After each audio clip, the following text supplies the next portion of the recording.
Assalamualaikum warahmatullahi wabarakatuh. Perkenalkan, nama saya Asy Abdillah, Prodi EBS semester 5 IAIN Madura.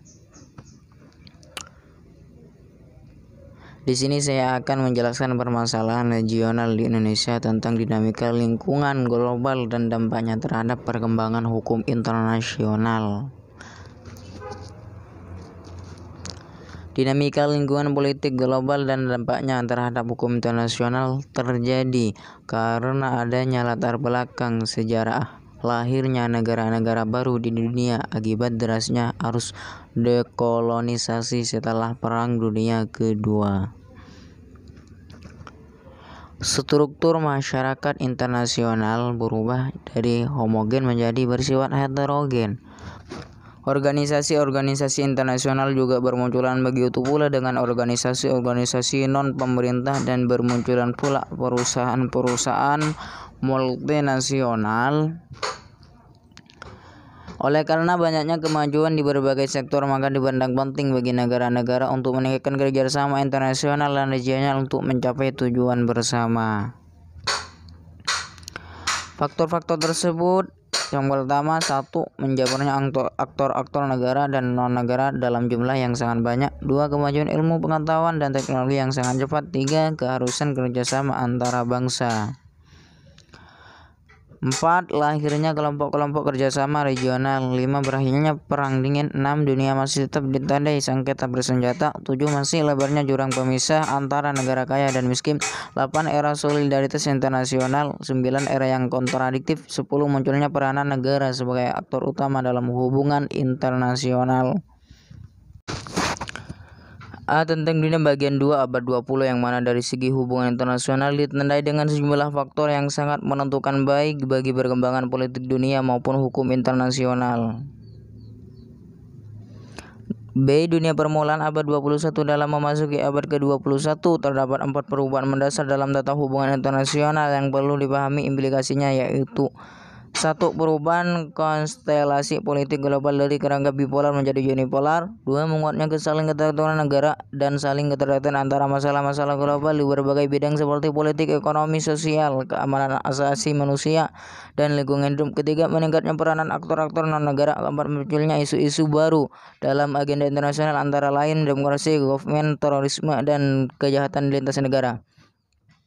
Isu-isu tersebut antara lain yaitu pengukuhan atas: 1. Kecenderungan yang terjadi pada abad permulaan abad ke-21 ini diperkirakan tidak akan ada lagi perubahan-perubahan yang mendasar, mendadak, dan tak terduga yang telah melanda dunia pada dekade terakhir abad 20 yang lalu. Yang ada hanyalah perubahan dari kecenderungan yang terjadi sebagai akibat perubahan mendasar yang terjadi sebelumnya.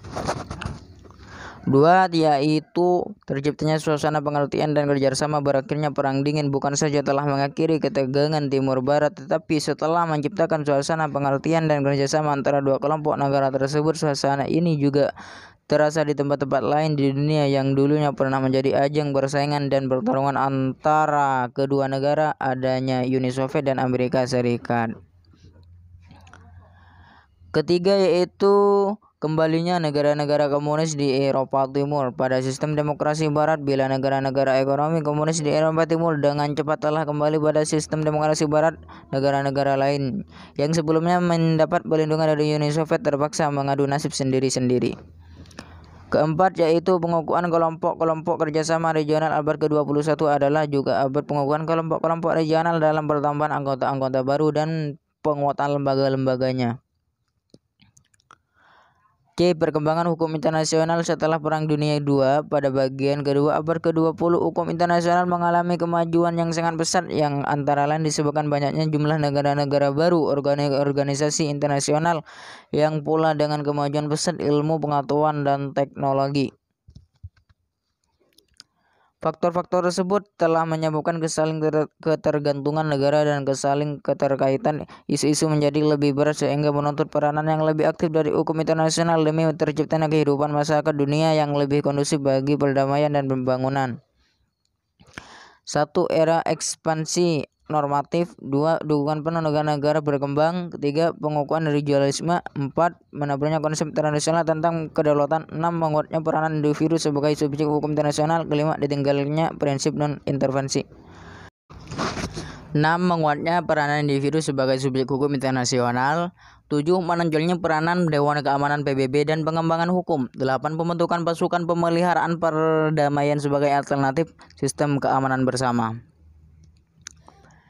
9. Penyalahgunaan prinsip bela diri. 11. Hukum internasional dengan tantangan baru. 10.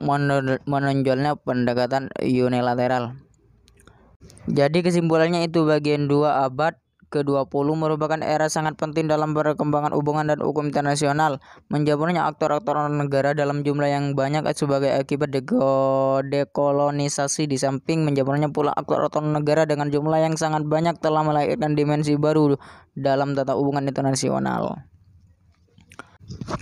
Walaupun negara masih tetap merupakan aktor utama dalam hubungan dan hukum internasional, namun keberadaan dan peran aktor-aktor negara cukup menentukan dalam konsentrasi politik dunia. Kemajuan umum pengetahuan dan teknologi yang sangat mengagumkan selama bagian 2 abad ke-20 telah menyebabkan lahirnya bidang-bidang baru kerjasama antar negara sehingga memperkaya hukum internasional.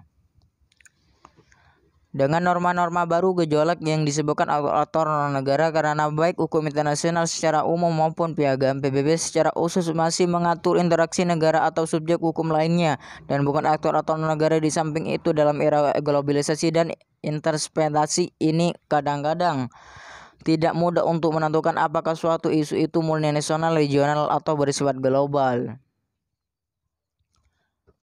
Demikianlah, dewasa ini hukum internasional sedang menghadapi ujian dan tantangan berat, dan karena itu harus mengambil langkah-langkah nyata untuk menyikapi realita dinamika politik global yang terus berkembang.